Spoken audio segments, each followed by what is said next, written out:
Some horror villains chase you, some haunt your dreams. But Art the Clown, he stalks, smiles, and slaughters without saying a single word. Since his first appearance in All Hallows Eve, Art has become one of horror's most terrifying icons.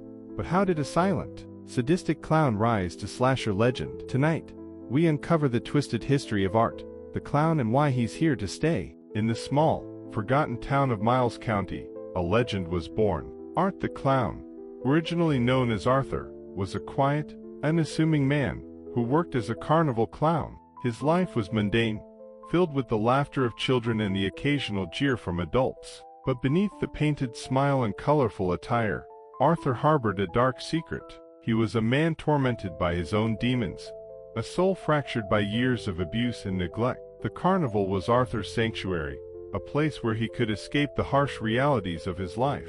But it was also a place of darkness, where the line between reality and nightmare blurred. One fateful night, during a performance, Arthur snapped. The laughter of the crowd, once a source of joy, became a cacophony of torment. In a fit of rage, he turned on the audience, his clown persona taking on a life of its own. The carnival became a bloodbath, and Arthur disappeared into the night, leaving behind a trail of death and destruction. Years passed, and Arthur's name faded into obscurity, but the legend of Art the Clown began to take shape. Sightings of a silent, menacing figure in a clown costume started to surface. He was a ghost, a shadow that lurked in the darkest corners of the town. No one knew where he came from or what he wanted, but one thing was certain: Art the Clown was a force to be reckoned with.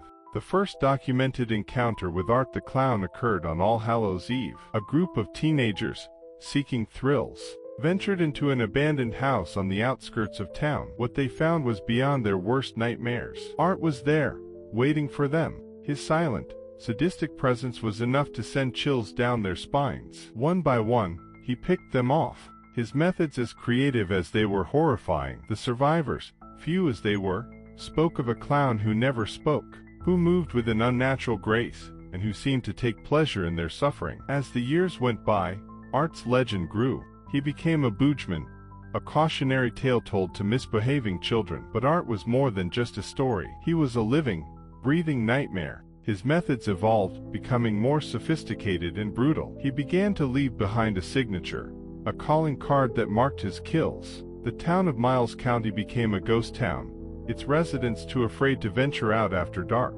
Art's reign of terror reached its peak with the events of Terrifier. A young woman, Tara, found herself in Art's crosshairs. What followed was a night of unimaginable horror. Art's sadistic nature was on full display as he toyed with Tara, pushing her to the brink of madness.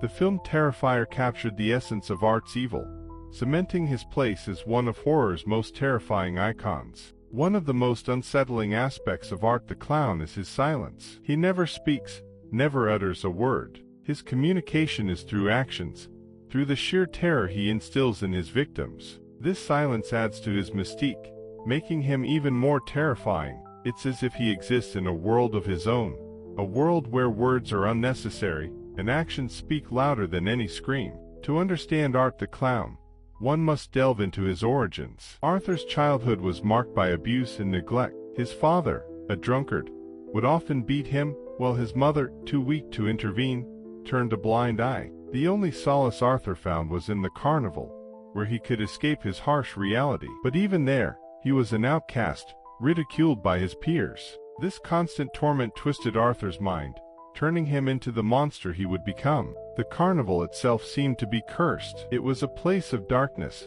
where the line between reality and nightmare blurred. The other performers, though they laughed and joked, carried a sense of unease. They knew something was off about Arthur, but they could never quite put their finger on it. The carnival's owner, a mysterious figure known only as the ringmaster, seemed to encourage Arthur's dark tendencies, feeding into his madness. Arthur's first kill was an accident, or so he told himself. It happened during a performance, when a heckler in the audience wouldn't stop jeering. In a fit of rage, Arthur lashed out, striking the man with a blunt object. The crowd, thinking it was part of the act, laughed and cheered.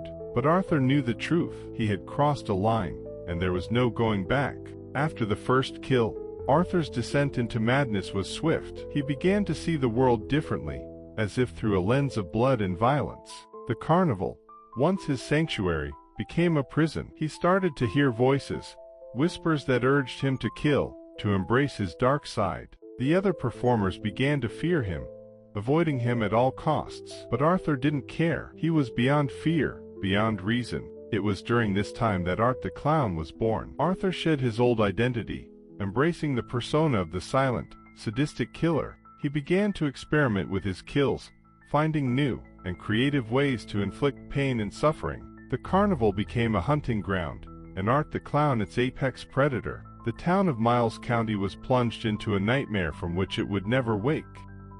As Art's legend grew, so did his body count. He became a symbol of fear, a name whispered in hushed tones. The authorities tried to stop him, but they were always one step behind. Art was a ghost, a shadow that could not be caught. His kills became more elaborate, more theatrical, as if he was putting on a show for an audience that only he could see. The final showdown between Art and the authorities came on a stormy night. The carnival, long abandoned, was the setting for the climactic battle. The authorities, armed to the teeth, thought they had Art cornered, but they underestimated him. Art was a force of nature, a whirlwind of violence and chaos. The battle was brutal, with casualties on both sides. But in the end, Art emerged victorious, disappearing into the night once more. Art the Clown's legacy lives on, a testament to the darkness that lurks within us all. He is a reminder that evil can take many forms, and that sometimes, the most terrifying monsters are the ones that wear a smile. The town of Miles County is now a ghost town,